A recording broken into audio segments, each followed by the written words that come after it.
y yo he subtitulado este mensaje de hoy: se acabó la fiesta. Han transcurrido unos 32 años desde el segundo sueño de Nabucodonosor, y tienes ahora aquí, te das con un hombre llamado Belsasar, que ahora está de rey. Y los que les gusta estudiar la Biblia y los que les gusta meterse a profundidad, yo no voy a entrar en los detalles si Belsasar era hijo de Nabucodonosor, si Belsasar era nieto de Nabucodonosor, o si Belsasar era esposo de la hija de Nabucodonosor. Amén. Yo no voy a entrar en esos detalles. Yo simplemente me voy a limitar a que sí, amén, él era el rey en esos momentos, y sí, la reina le dio un consejo a él. Porque a veces nosotros nos queremos ahogar en detalles que no son tan importantes. Son detalles que son buenos para el que conoce la Biblia, para el que quiere justificar, amén, alguna aparente contradicción, pero no para lo que estamos hablando en el día de hoy. Y la Biblia enseña, amén, que Nabucodonosor, que Belsasar, el rey, hizo un gran banquete. A este gran banquete yo le llamo en la primera escena la gran fiesta. Esta gran fiesta para 1000 de sus señores, y bebió vino en presencia de ellos. Amén. Y mire lo que dice el versículo 1 y el versículo 2 del capítulo 5. El rey Belsasar hizo un gran banquete a 1000 de sus príncipes, y en presencia de los 1000 bebía vino. Belsasar, con el gusto del vino, mandó que trajesen los vasos de oro y de plata que Nabucodonosor su padre había traído del templo de Jerusalén, para que bebiesen en ellos el rey y sus grandes, sus mujeres y sus concubinas. Así que tienes aquí a Belsasar en una típica fiesta oriental de aquel entonces, amén, donde él está celebrando con algunos de sus generales y con sus concubinas. Y esto es importante porque para los que les gusta estudiar la Biblia, y para los que se encuentran con personas que a veces quieren contradecir las historias bíblicas, amén. Si usted hace un Google search, y no lo haga ahora por favor porque le estoy predicando, pero si usted hace un Google search cuando llega a su casa, esta historia es una de las historias más fascinantes nuestras, porque hay arqueólogos que en conjunto descubrieron este salón donde Belsasar hizo esta fiesta. Y por eso es que las dimensiones de la habitación eran aproximadamente 165 pies de largo, con 55 pies de ancho, y que tenían y las paredes estaban enchapadas, emplastadas. Amén. Y la Biblia habla de lo que pasó con este rey. Y tenemos pruebas físicas de que este lugar existió. Esdras habló literalmente de lo que pasó cuando se metieron y robaron aproximadamente 5,370 de los vasos de oro, de plata del templo de Dios. Entonces debe de entender que no solo salieron con un par de cositas del templo, sino que arrasaron el templo, destruyeron el templo y se robaron los utensilios del templo. El versículo número 3 dice: entonces fueron traídos los vasos de oro que habían traído del templo de la casa de Dios, que estaban en Jerusalén, y bebieron en ellos el rey y sus príncipes, sus mujeres y sus concubinas. El verso 4: bebieron vino y alabaron a los dioses de oro y de plata, de bronce y de hierro, de madera y de piedra. Ellos hicieron una gran fiesta y decidieron tomar los vasos del templo de Dios, los utensilios del templo de Dios, para vivir y para disfrutar dentro de esa fiesta corrupta. Amén. Dentro de esa fiesta corrupta, ellos decidieron, amén, burlarse del Dios de Judá, burlarse del Dios de Israel. Cuando el hombre se aparta de Dios y se llena de arrogancia y se llena de orgullo, desconectado al propósito de Dios, pierde toda sensibilidad a lo que es santo y a lo que es puro. Y yo voy a avanzar porque después, a lo último de este mensaje, les voy a traer las enseñanzas claves de él. Mire, en el versículo número 5 dice la Biblia que en aquella misma hora, aparecieron los dedos de una mano de hombre que escribía delante del candelero sobre el encalado de la pared del palacio real, y el rey veía la mano que escribía. Yo marcaría eso ahí cuando dice en aquella misma hora. La misma hora en que se estaban burlando, la misma hora en que estaban ofendiendo a Dios, la misma hora en que se creían que podían escaparse con la suya, la misma hora en que creían que Dios es un Dios cualquiera, que el hombre puede hacer y deshacer con él. En aquella misma hora la mano de Dios empezó a escribir. Y no es la primera vez que esto sucede, porque cuando usted ve en Éxodo lo que está pasando con Faraón en Egipto, la Biblia dice que era la mano de Dios la que estaba decretando juicio sobre Egipto. Cuando usted lee los 10 mandamientos en Deuteronomio, dice que la mano de Dios, los dedos de Dios escribieron esas tablas. Y cuando usted lee en Lucas capítulo 12, Jesús habla del dedo de Dios. Y aquí ahora mismito Dios está diciéndole a este hombre que se ha rebelado en contra de él y que se está burlando de él: ¿sabe qué? Yo veo lo que tú estás haciendo y yo no apruebo lo que tú estás haciendo. El versículo 6 dice: entonces el rey, paladecido, y sus pensamientos lo turbaron, y se debilitaron sus lomos, y sus rodillas daban una contra la otra. Porque cuando Dios decide hablar, y cuando Dios decide decir presente, y cuando Dios decide tratar con la maldad del hombre, no importa el título que tú tengas y no importa lo grande que tú seas, ante Dios tiembla toda rodilla. El verso 7 dice: el rey gritó en alta voz que hiciesen venir los magos, caldeos y adivinos, y dijo al rey, a los sabios de Babilonia: cualquiera que lea esta escritura y me muestre su interpretación será vestido de púrpura, y un collar de oro llevará en su cuello, y será el tercer señor en el reino.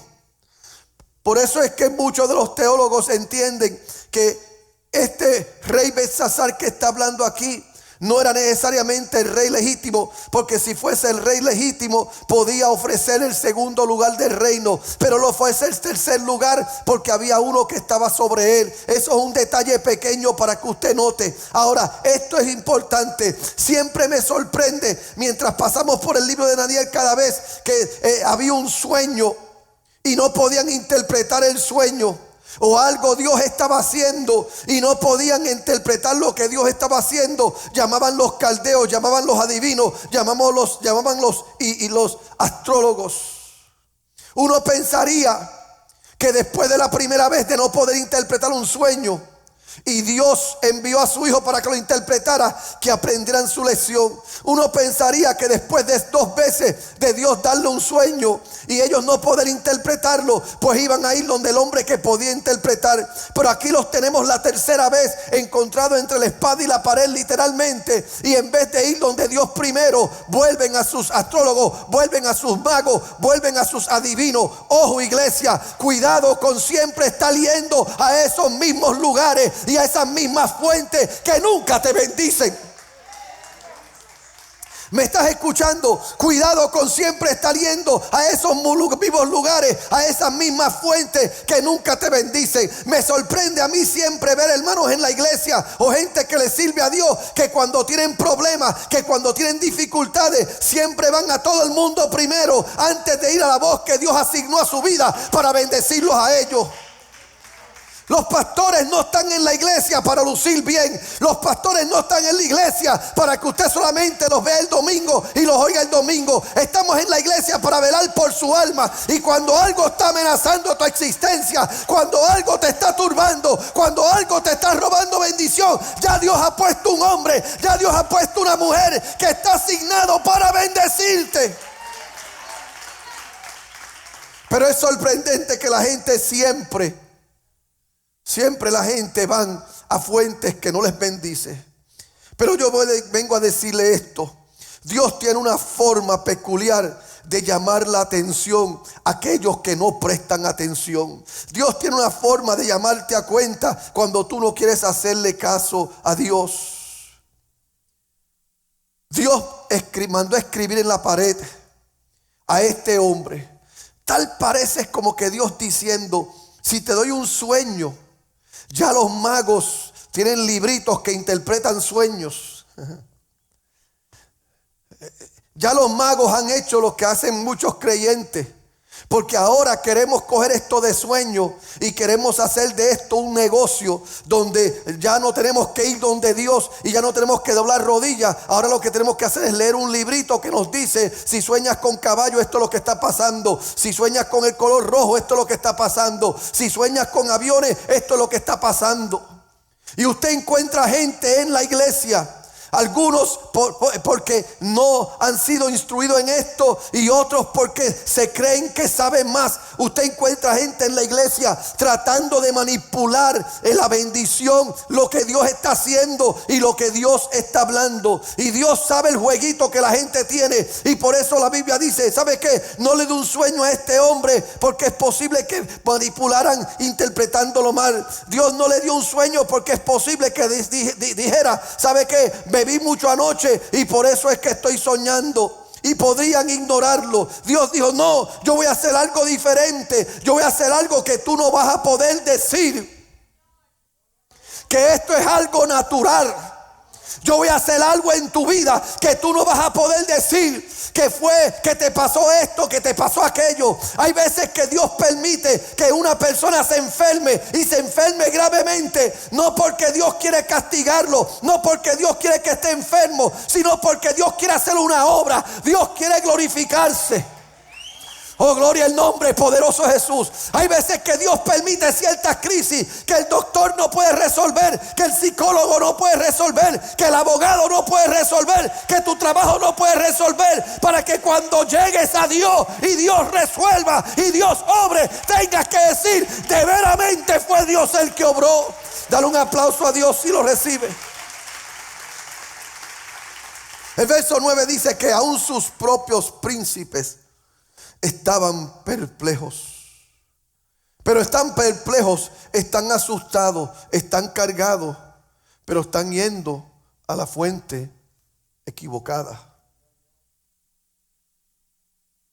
No permitas que tus confusiones, no permitas que tus dolores, no permitas que tus debilidades te lleven a la fuente equivocada.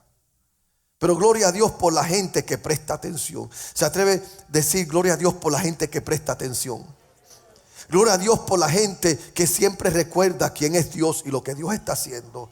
Y aquí en esta tercera escena, yo le he titulado: La esperanza de la reina, de un consejo, amén, útil. El versículo 10 dice: la reina, por las palabras del rey y de sus príncipes, entró a la sala del banquete y dijo: Rey, vives para siempre, no te turben tus pensamientos, ni palidezca tu rostro. Alabado sea Dios. La reina, por las palabras del rey y sus príncipes, entró a la sala del banquete y dijo: Rey, vives para siempre, no se turbe tus pensamientos, ni palidezca tu rostro. Tal parece que ya la noticia había llegado, que las rodillas de él estaban temblando, que las rodillas de él estaban, amén, haciendo ruido, que el corazón de él se había turbado. Pero esta mujer que sabe lo que Dios había hecho, que había visto lo que Dios había hecho, y que entendía que aún en medio de ese país corrupto y en medio de ese país pagano, Dios decía presente. Porque a veces la gente se equivoca y se cree que porque las cosas están malas, Dios no dice presente. Que porque pecado abunda, Dios no dice presente. Que porque la pandemia está abrazando con el Estado, Dios no dice presente. Yo quiero pensar que Dios lo que está haciendo es buscando hombres y mujeres que se acuerdan que Él es rey. Oh, tú no me estás escuchando. Dios en medio de la crisis está buscando hombres y mujeres que se acuerdan que Él es rey. Y cuando vengan los vientos del infierno a confundirte, a turbarte, reconozca que todavía hay gente de Dios, todavía hay hombres de Dios, todavía hay poder de Dios, y Dios puede hablar y Dios quiere hablar. Ella le dijo: no se turbe, porque hay un hombre, alabado sea Dios. Hay un hombre que le habló a tu papá. Hay un hombre que interpretó sueños. Hay un hombre que el Espíritu del Dios viviente está sobre él, gloria a Jesús. Yo vengo a decirte que tú que estás en rebeldía y tú que estás en indiferencia, todavía hay hombres de Dios, todavía hay mujeres de Dios que se meten con Dios y le creen a Dios. Todavía hay personas que saben que Dios es rey y que está sentado en su trono. Y mire esta cuarta escena. Yo llamo la audaz interpretación de Daniel, el verso 13 y 14. Entonces Daniel fue traído delante del rey. Y dijo el rey a Daniel: ¿eres tú aquel Daniel de los hijos de la esclavitud de Judá que mi padre trajo de Judea? Yo he oído de ti que el Espíritu de los dioses santos está sobre ti, y que en ti se halló luz, entendimiento y mayor sabiduría. Mire aquí, el rey sabe dos o tres cosas. Él sabe que el dedo en la pared está asociado a lo que él había hecho, que era incorrecto. El rey sabía que él había metido las patas. El rey sabía que hizo algo que ofendió a Dios. También el rey sabía que lo que le estaba afligiendo a él y lo que él estaba viendo solamente estaba en el dominio, en el señorío de Dios. Y solamente un hombre lleno de Dios iba a poder traer solución al problema. Y hay veces que la gente están siendo azotados por cosas que creen que pueden resolverlo con artimañas del mundo. A veces hay padres que tienen hijos que están en rebeldía y se creen que dándole más juguete a sus hijos, se creen que llevándolos a pasear, y se creen que dejando de traerlos a la iglesia van a resolver el problema. Eso no resuelve nada. Hay algunos matrimonios que están en crisis y se creen que buscándose otra pareja eso va a resolver el problema. Eso no resuelve el problema. Y aquí está este hombre entendiendo que él había creado un problema. Porque yo vengo a decirte esto: hay problemas que nosotros nos buscamos. Hay crisis que nosotros las buscamos. Y aquí está este rey. Y me intriga, por cierto, genialmente, amén, que este rey había escuchado hablar de Daniel. Porque cuando tú te metes con Dios y tú le crees a Dios de verdad y tú vives para Dios, el mundo que no conoce a Dios va a conocer de ti, va a saber de ti. El mundo no quiere nada que ver con Dios. El mundo vive en diferencia con Dios. Pero tú sírvele a Dios. Tú buscas a Dios. Y Él hará, y Él hará, y Él hará que reconozcan que tú eres un hijo de Dios. Dale ese aplauso a Dios. Mira el versículo 6. Yo pues he oído de ti que puedes dar interpretaciones y resolver dificultades. Si ahora puedes leer esta escritura y darme su interpretación, serás vestido de púrpura y un collar de oro llevarás en tu cuello y serás el tercero en el reino. El verso 17. Daniel responde: deja que tus dones sean para ti y da tus recompensas a otro. Sin embargo, leeré la escritura al rey y le daré a conocer la interpretación. Yo no puedo ignorar esa declaración de Daniel. Y la tengo que repetir.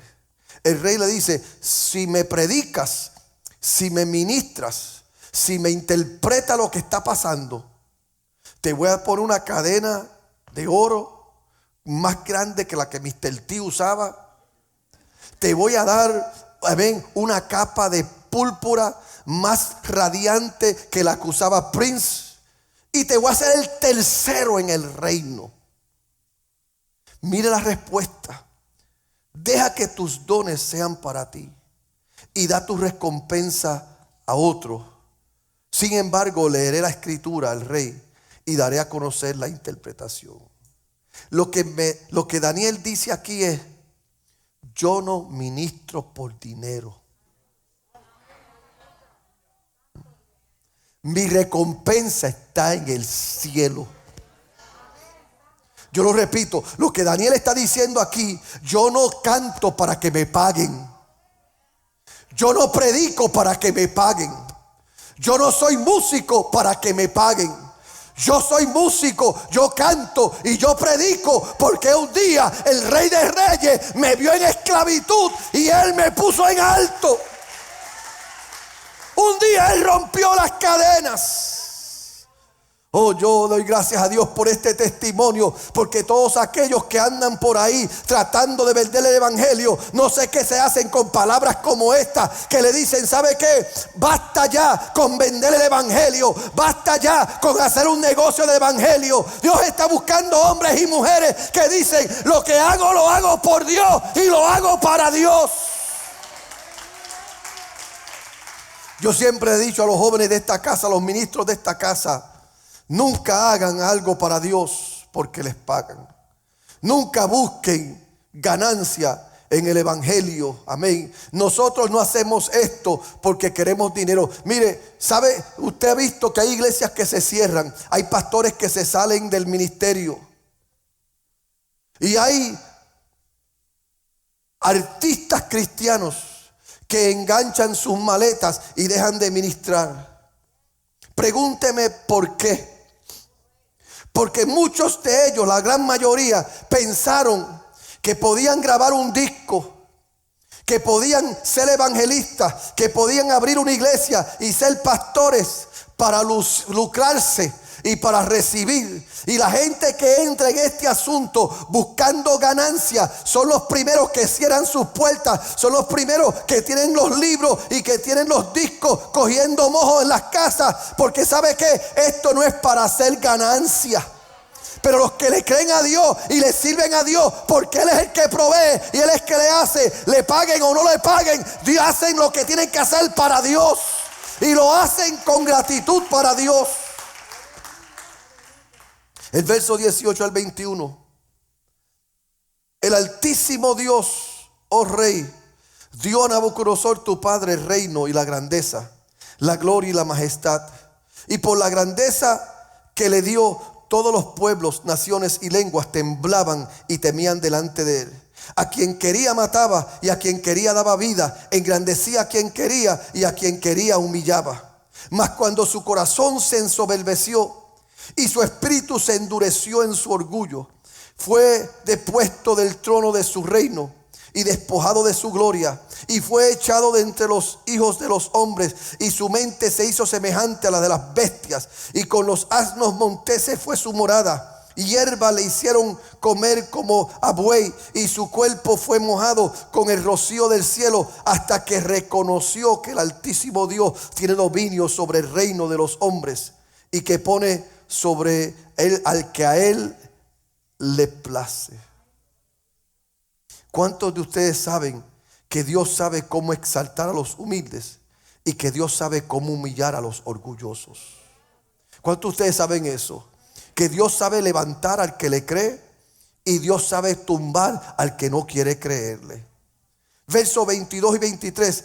Tú, su hijo, Belsasar, no has humillado tu corazón.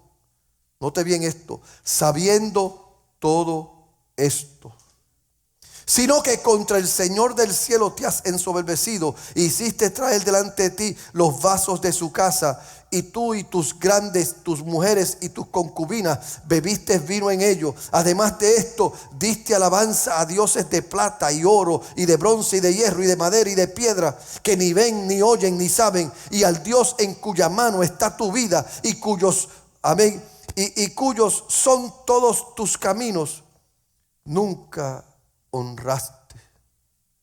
Le voy a parafrasear lo que Daniel está diciendo aquí. Has exaltado a estos falsos dioses hechos por manos de hombres, y has ofendido al Dios mismo que contiene tu respirar en su mano, con los que has hecho, deshonrando los vasos del templo. Cuidado con jactarte. Cuidado con llenarte de orgullo y de arrogancia. Y cuidado con abrazar a plenitud las bendiciones que alcanzas de parte de Dios. Y haciendo eso, ignora al Dios de tus bendiciones. Porque haciendo eso, cuando tú alabas, Cuando tú alabas la bendición, cuando tú alabas lo alcanzado y lo logrado, más que el que te da la bendición, terminas ofendiendo a aquel que te bendice. Hay gente que cuando no tenían carro venían a la iglesia. Hay gente que cuando no tenían casa venían a la iglesia. Hay gente que cuando no tenían trabajo ofrendaban. Cuando no tenían trabajo diezmaban. Hay gente que cuando estaban en la miseria le servían a Dios y alababan a Dios. Y ahora que Dios los ha posicionado y ahora que Dios le ha dado, ahora se hacen de rogar para servirle a Dios. Cuidado con adorar las bendiciones y no adorar al que te bendice.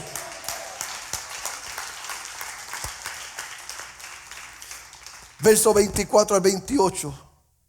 Entonces de su presencia fue enviado a la mano que trazó esta escritura. Y la escritura que trazó es Mene, Mene, Tekel, Uparsin. Esta es la interpretación del asunto.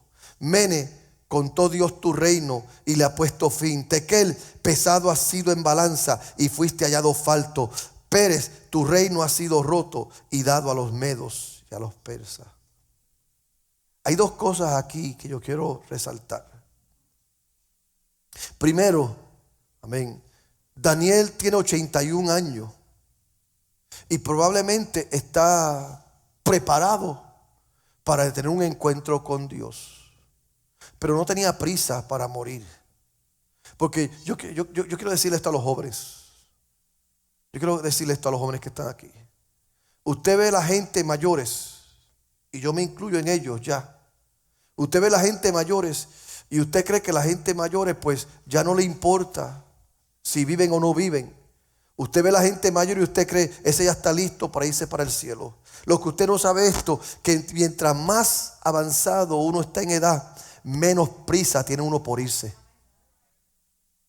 ¿Sabe por qué? Porque mientras más avanzamos en edad, más valorizamos y reconocemos la vida. Por eso es que usted ve mucha gente como yo que dice, si yo tuviera y si yo supiera lo que yo sé ahora, cuando tenía 20 años, yo fuera dueño del mundo entero. Aquí está Daniel a los 61 años.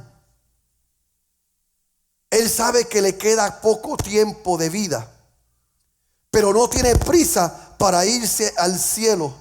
Y por eso Daniel, amén, se para ante este rey que puede cortarle la cabeza. Se para ante este rey que puede quitarle la vida. Y le dice a este rey lo que Dios le está diciendo sin miedo. Porque el hombre y la mujer de Dios no se deja intimidar por la vida y no se deja intimidar por los hombres cuando tiene que servirle a Dios. Tú no te escondes para servirle a Dios. Tú no te escondes para alabar a Dios. Tú no te escondes para cumplir el propósito de Dios. Tú lo haces abiertamente porque sabes que el que te respalda es el Dios del cielo. Versos 29 y 30. Y entonces mandó Belsasar vestir a Daniel de púrpura y poner en su cuello un collar de oro y proclamar que él era el tercer señor del reino. Amén. La misma noche fue muerto Belsasar, rey de los caldeos, y Darío de Media tomó el reino siendo de 72 años.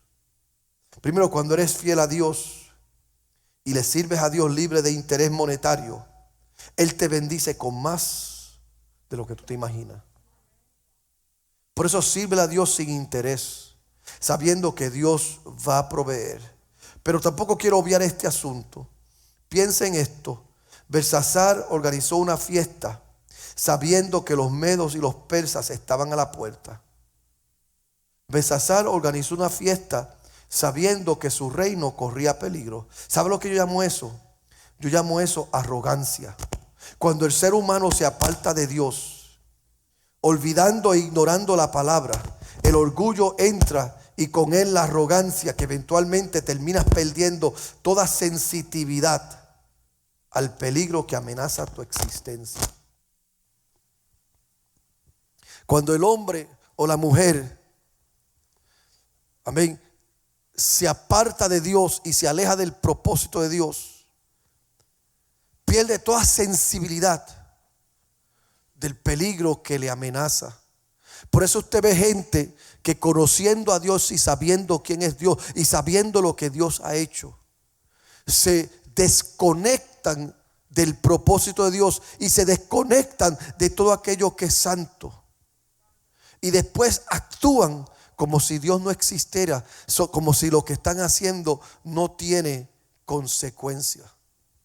Hay varias cosas rápidas que yo quiero enseñarle y dejar que usted se las lleve con usted hoy de este mensaje. Y yo lo he reducido a 5 enseñanzas básicas. Enseñanza número 1. Todavía Dios toma en serio la santidad. Lo voy a repetir. Todavía Dios toma en serio la santidad. Dios dice que debemos ser santos como Él es santo. Y en todo el Antiguo Testamento usted va a encontrar que Dios no juega con las cosas que son de Él. En la Biblia usted encuentra que Dios no comparte su gloria con nadie. ¿Sabe lo que eso quiere decir? Que si este piano es para Él, es para Él. Este piano no puede estar siendo usado en este altar hoy y después esta noche estar usado en una barra o en un club nocturno. ¿Sabe lo que? Cuando dice que Dios no comparte su gloria, que estas manos que tocaron hoy este piano y están tocando este piano hoy, lo hacen para agradar a Dios y lo hacen en gratitud a Dios. Amén. Pero después no puede salir de aquí para tocar en otro ambiente que no es sacro y mucho menos para vender el talento que Dios le ha dado.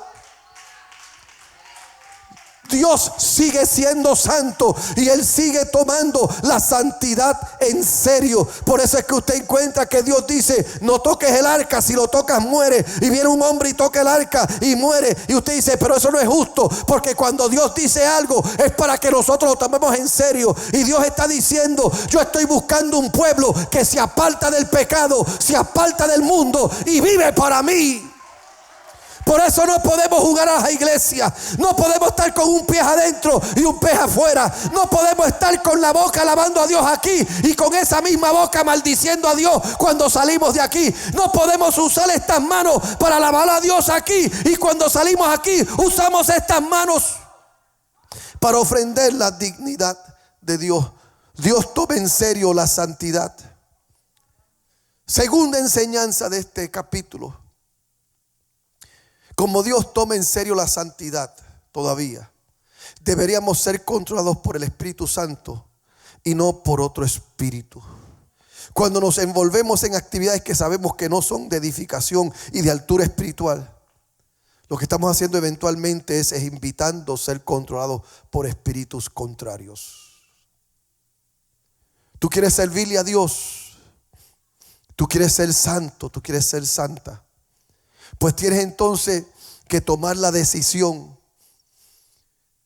de abrazar actividades, de abrazar comportamientos, de abrazar actitudes que le dicen a Dios: bienvenido Espíritu Santo. Oh, tú me estás escuchando. Cuando tú decides ser santo, porque sabes que Dios demanda santidad, tú asumes una actitud que le dice a Dios: te acepté, te sirvo, soy tuyo y lo que voy a hacer y lo que voy a vivir es una invitación a que tú llegues a mi vida y me controles y me manejes tú a mí. Porque déjeme decirte algo, uno de los dos te va a controlar. O te controla Dios o te controla el diablo. Lo que pasa es que cuando Dios es el que te controla, Dios te controla para tenerte en libertad. Pero cuando te controla el diablo te tiene en ataduras. Pero hay gente que quieren jugar a las iglesias y quieren vivir como si ellos pueden manejarlo todo. Hace varios años atrás yo predicaba mucho en una iglesia que me invitaban con frecuencia. Y en esa iglesia había una joven, que esa joven era excelente. Una muchacha linda. Físicamente hablando, una muchacha talentosa en cuanto a sus alabanzas y su ministración, y una muchacha que cuando tú llegabas a la iglesia te daba gusto verla y escucharla ministrar. Y varias veces yo había ido a predicar esa iglesia, porque con frecuencia incluso el pastor de esa iglesia, cuando se iba de vacaciones, me pedía que me quedara 2 semanas predicándole todos los domingos. Y uno de esos días que el pastor me invitó a un evento especial a predicar y el culto estaba bien lindo, esa joven está dirigiendo, está ministrando, y mientras está ministrando, pues Dios me habla y me dice: dile esto. Y yo fui al oído de ella, no solo dije delante de todo el mundo, porque yo pensé que era algo privado, que era algo personal. Y yo le dije a la joven: así te dice Dios, guarda tu corazón y guarda tu espíritu y alimenta la obra del Espíritu Santo en ti, porque hay un espíritu de prostitución que te está zarandeando y quiere humillarte y quiere destruirte. Yo se lo dije a ella en el oído, no era para ella nada más. Eso me ha creado un problema, porque yo no sabía que ella era familia del pastor. Y aunque lo hubiera sabido, como ya se lo hubiera dicho, pues ella fue donde el pastor y los líderes y le dijo que yo la llamé prostituta. Me llamaron a reunión y me han tratado como que yo era lo peor del mundo. ¿Cómo tú le vas a decir a esta muchacha que es santa, que es pura? Esta muchacha que es usada por Dios, que en ella está la capacidad de prostituirse. Ella me dijo: mire, aunque yo no fuera cristiana, yo nunca abrazaría ese mundo, esa vida. Y yo le dije a ella: mira, yo te dije lo que Dios me dijo que te diga. Porque hay gente que están en la iglesia y porque están bien vestiditos hoy, porque están bien arregladitos hoy. O hay gente que porque viven una vida piadosa, una vida de altura moral, creen que esa vida piadosa y esa vida de altura moral es producto de sus esfuerzos humanos. Hay mucha gente decente que viven engañados. Y viven engañados por el mismo espíritu del infierno que los lleva a ellos creerse mejor que nadie, porque viven una vida de altura moral aparentemente. Ser bueno y ser un cristiano son dos cosas muy diferentes. El hecho de que tú te portas bien no quiere decir que estás bien con Dios. Es que el enemigo te está controlando con esa altura moral. Amén. Para que tú te creas que no necesitas a Dios.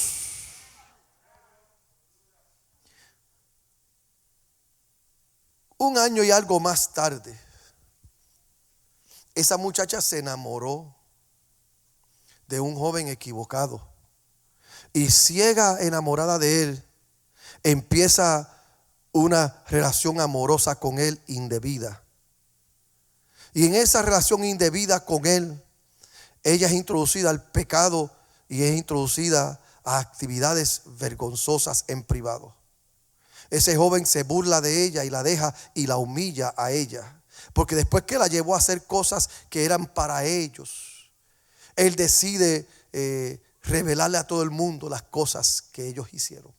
Ella humillada, ella avergonzada, ahora empieza a recibir rechazos de aquellos que un día la aplaudían. Y ya van de eso como 7 o 8 años. Esa muchacha terminó en la prostitución, parándose en las esquinas de la misma ciudad donde ella cantaba y ministraba, vendiendo su cuerpo por dinero, atada por las drogas y por el vicio.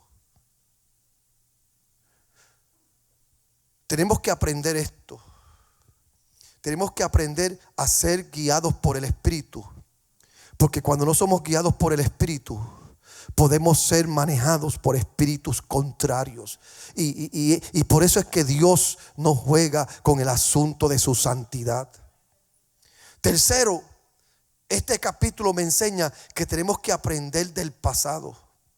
Mire cómo el versículo 2 dice: y tú, su hijo Belsasar, no has humillado tu corazón sabiendo todo esto. Este hombre sabía que el Altísimo gobernaba. Este hombre sabía que Dios era Dios de todos. Este hombre sabía que Dios no juega. Y sabiendo esto, él insiste y decide burlarse de Dios. usando los utensilios del templo. A mí me preocupa de que a veces tenemos memorias muy cortas y a veces olvidamos lo que Dios ha hecho, a veces olvidamos quién Dios es, a veces olvidamos lo que Dios espera de nosotros y a veces olvidamos de que Dios no cambia. Dios todavía desea que seamos santos. Y si Él te advirtió una vez de algo, es para que ahora tú siempre recuerdes. Y si Dios te salvó de algo, es para que tú recuerdes que Él un día te salvó. Pero a veces como que nos olvidamos demasiado de rápido las cosas que Dios ha hecho con nosotros. La cuarta enseñanza que yo recibo de este capítulo 5 es que Dios está en completo control. Quien escribió en aquella pared fue Dios mismo. Dios había pesado, Dios había analizado y Dios había decidido que este hombre le había ofendido a él. Y porque le había ofendido a él y porque se había convertido en arrogante, burlándose de lo que era sacro, Dios dice: tu reino se te he quitado en estos momentos. Porque vuelvo y digo, este asunto no es para jugar a las iglesias. Este asunto es para servirle a Dios de verdad y para creerle a Dios de verdad.